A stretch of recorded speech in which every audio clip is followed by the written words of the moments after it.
Last week, we saw two of the most gorgeous films of the year, Priscilla and The Killer. Priscilla, which is Sofia Coppola, and The Killer, which is the new David Fincher. Both movies are rock solid. The direction, the shot composition, the color, the character focus, they are intense and delirious in their performances. The casts are just incredible. Everyone's a standout. The scores are phenomenal and tie them both together. They're beautiful, amazing movies I really, really enjoyed the experience of. And these two movies, more than any others this year, made me feel terrible. Terrible. What do you mean by terrible? Because I found them both, as beautiful as they were, disappointing in different ways. Okay. How did they make you feel terrible? Well, last night I started kind of connecting the dots on this, and I think thinking more about the connection between the movies. Priscilla is the tale of Priscilla Presley and her overwhelming, horrible relationship with Elvis. The Killer is a tale of an obsessive, unnamed assassin in the aftermath of a failed hit. And for me, the continuity between these stories is cold dread and social isolation. So I'm trying to draw this connection. Let's see if you can come along with me on this little journey here. Sure. You've got the shot and you've got the chaser, okay? So Priscilla is the death of innocence, community, and that purest form of hope that she has at the beginning of the story. Mm-hmm. The Killer is set in the wasteland that follows after that. Yeah, okay. Mm-hmm. That's the shot chaser relationship we have here. So The Killer, you're following this no name, there's no one around you, he's unnoticed, his life is stretches of miserable blank time. So much of the movie is him waiting around. It's the patience, it's the obsession, and the grumpy inner monologue.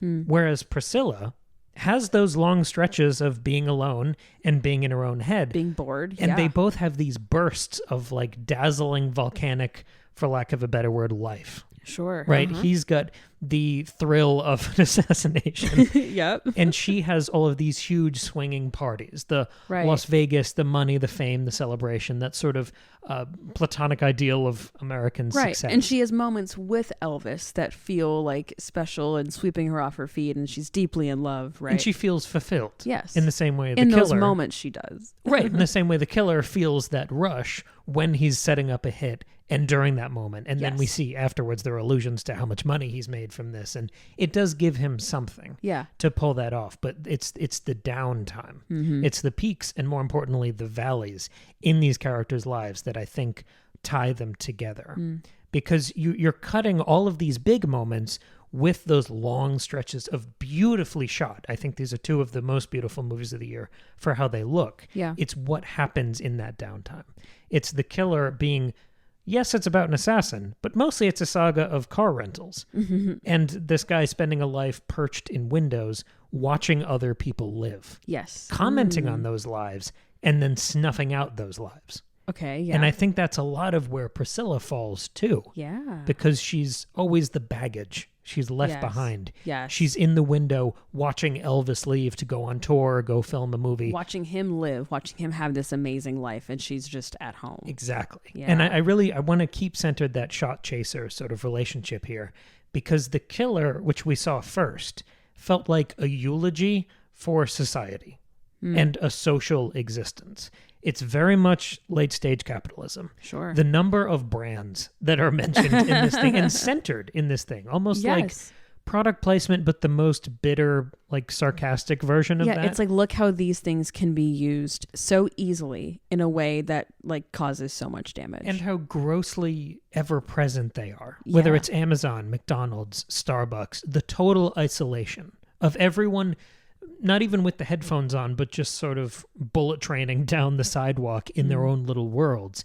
It's not just that everyone's isolated and alone, it's that everyone is a consumer locked in their own little market and economy. Yeah. And it reminded me of this weird, disconcerting experience you and I had the other day at Target, where we're walking through there for like 20 minutes. And it felt like everyone else in the aisles was bumbling and confused. Like every time you would need to get something in an aisle and there was someone walking through it, they were shocked that there were other people in the aisle or that there was an expectation that they had to move. Yeah, It was almost inconceivable that there were other people moving through this world in their VR, meeting things. Yeah, like we were just NPCs that just sort of buff out of the way. Yes, it was very weird. Yeah, like I felt that in Microcosm before, but I've never felt it that pointedly. Yeah, it was pretty intense the other day, and it wasn't even like the Target was that crowded. Like there were people there, but it wasn't like a hugely crowded day. Like it was just a normal Target, and it was really strange. Where everyone who's not you is like a ghost. Yeah. Or just the background of the shot moving around you. Can't conceive of another person needing something or needing to be where you are. You know? It wasn't funny. No. Like I feel like that sort of situation could be goofy, but it wasn't. And I think the killer spoke to the grim side of that feeling. Yeah. Because what that is creeping apathy and loneliness. Yes. It's a post-pandemic thing of some people losing the ability to be around people and know how to act around others. Yeah. How to integrate and speak to people and just exist in common relation with your fellow man. Yeah. And I feel like that phenomena, which is hard to talk about because those people almost self-select out of the world. Yeah. So unless you roll the dice and get a weird Target experience, the people who have dropped out of that part of society you don't see out and about because they dropped out of that, and they still have the Starbucks drive-through, the McDonald's drive-through, Amazon same-day delivery to their house. Yes. So this is making explicit and overt something that is sort of quiet and understated in society. But I feel like that phenomena is swallowing up American life and culture. Yeah. So in that respect, The Killer, even though it is this elevated and most fantastical story with an assassin, feels shockingly modern and almost uniquely transparent for all the movies we've seen in 2023. This one spoke most honestly to that disgusting underbelly of our society, the greed, the consumption, the self-interest, the dystopian, fatal version of capitalism we've evolved into. Sure. And it left me feeling terrible. And then a couple days later, as I was still trying to process The Killer, we see Priscilla. And I wonder what you think of this from my notes. Seeing Priscilla a couple days after The Killer felt like watching someone die after going to their funeral.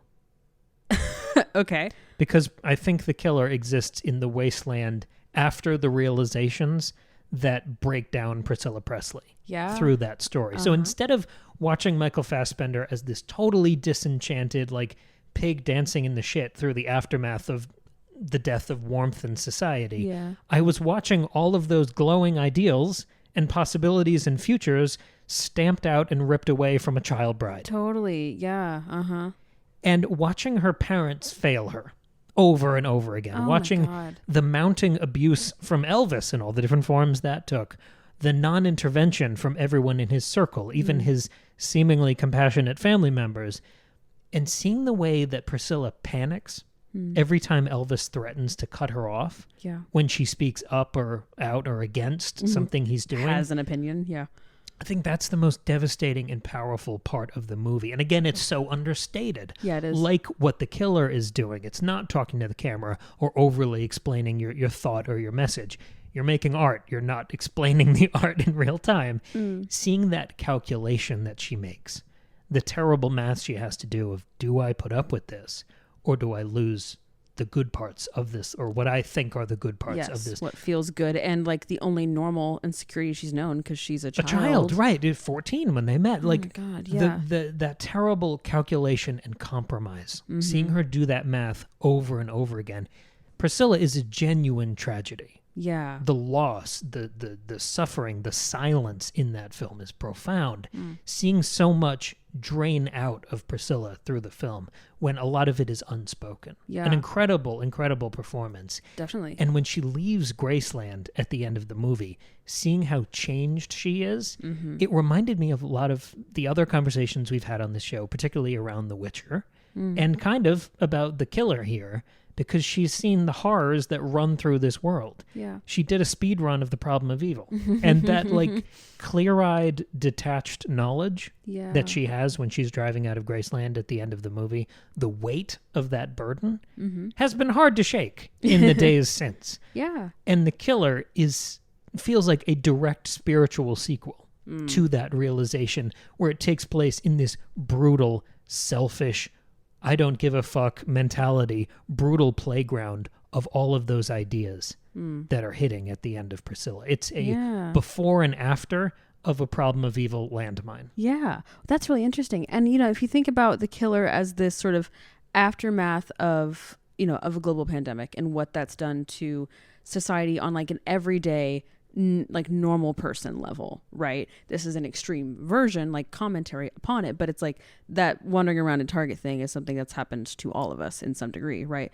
Priscilla is more of a dismantling of the American fantasy of marrying a rich celebrity and having all this like fame and wealth and power and influence in this perfect relationship and perfect American family Marriage house. This giant mansion, like with like all these crazy parties every day, like butlers and family. And yeah, it's like that's like that American celebrity fantasy that comes crashing down around her and turns out to be this falsity and this sinister devastation on her. And so then, you know, she escapes, but then she becomes the daily everyday person. And it's like it doesn't matter if it's this like high fantasy American dream or if it's like something that happened to every single person in the wake of a global pandemic. It's all levels out.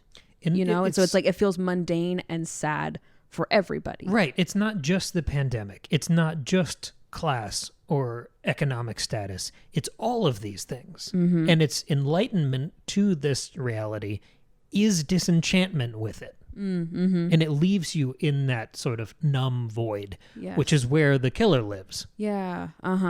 Yeah, I think these movies together, Priscilla and The Killer, are Barbenheimer for sad people. I think you're so right. And I said earlier, like, there were things about these movies that were disappointing to me, but they were still very good. I just had incredibly high expectations because I had like seen and heard great things about Priscilla, and I adore David Fincher, so I was excited for The Killer.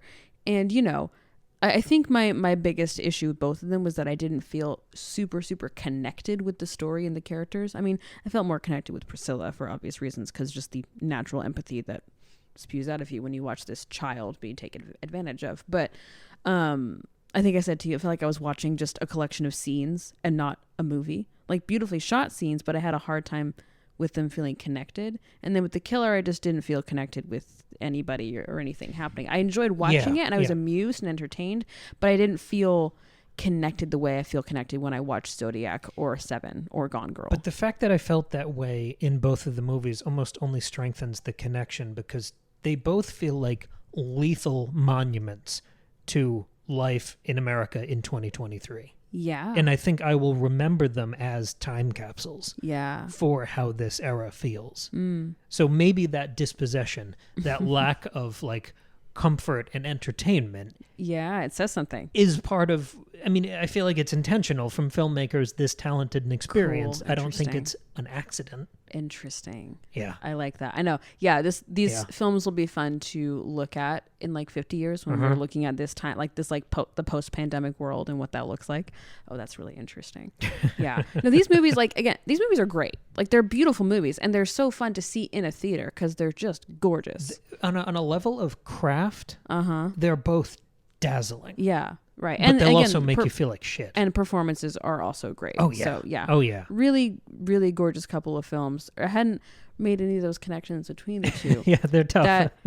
But no, I mean, that's totally there. And I felt similarly walking out of both of those movies, like this like weird melancholy and disappointment, but also like, that was a beautiful movie, but why do I feel so weird and down and like detached, not even disconnected, detached. Yes. That's really interesting. Yeah. Like, because you don't expect to feel detached after watching a movie about a child bride breaking free. You don't expect to feel detached even after watching a movie about like a revenge story, which is what The Killer is. It's a revenge story. So that's interesting. Fun. These movies were good. Yeah, these were fun. They're not the easiest recommendations, I think. No, I'm not like fantastic movie, go see it, but like they were fantastic movies. Right. Like it's that weird that weird thing. Yeah. Yeah. So a fun little duet, I think, these films. Truly, yeah. Also, Jacob Elordi, is that his name? Elordi was fantastic as Elvis. Oh yes. Austin Butler could never. Like I never saw that other Elvis neither movie, did I because I didn't see it. But like, yeah, he was fantastic. But obviously, I can't remember her name. The woman who played Priscilla, she was also so good. Mm-hmm. So, and of course Michael Fassbender is the king. So. A delight. An absolute delight. Absolute delight. So Both two great fun movies yeah. and an interesting weird resonance between them. We just want to drop this little episode because it's timely, because these movies are in theaters. We're so, okay, looking at our schedule, we're like, we can put this out in December, or we could just drop it now. So we're going to drop it now. So Priscilla is, I believe, more of a limited release, but it is out in normal theaters. The Killer has a very, very, very limited theatrical release. And then as of November 10th, I believe, Friday, it will be on Netflix, because Netflix made the movie and then gave it a brief theatrical release. Okay. If you watch The Killer at home, do yourself a favor.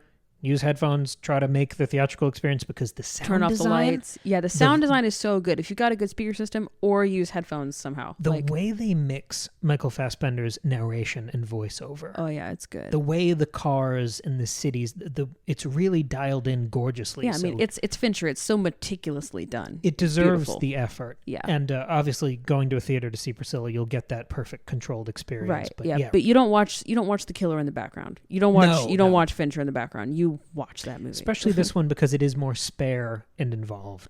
But yeah, two just really funky movies that we wanted to talk about and give them some love while they're out there right now. So thank you for joining us for a little midweek episode drop. If you want more funky episodes, we drop almost every Tuesday and Friday, and we have bonus episodes on Patreon, 1.5 years of a back catalog of bonus episodes you can check out over there. $2 a month. You support the show, get all that content.